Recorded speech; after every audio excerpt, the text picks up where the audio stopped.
দেখেন যখন আপনার বান্দরবন আসবেন, বান্দরবনের রাস্তা এত খাড়া। আমি এখন স্টার্ট বন্ধ করে দিচ্ছি, স্টার্ট এখন বন্ধ করে দিচ্ছি। দেখেন আমি এখন দেখেন আরে গতি দেখেন কত উঠে, ও মাই গড।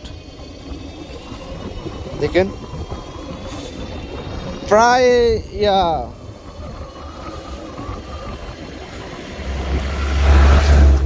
দেখেন এর চারিদিকে তো আরো বেশি উঠে দেখেন। ও মাই গড, এত খাড়া রাস্তা।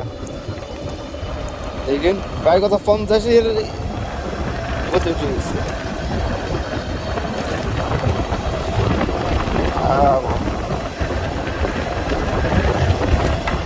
আমি এখনো স্টার্ট দিই নাই, আমি এখনো স্টার্ট দিই নাই, আমি এখনো স্টার্ট দিই নাই। এখানে দাঁড়াবি তো, আমরা এখানে কিছুক্ষণ দাঁড়াবো।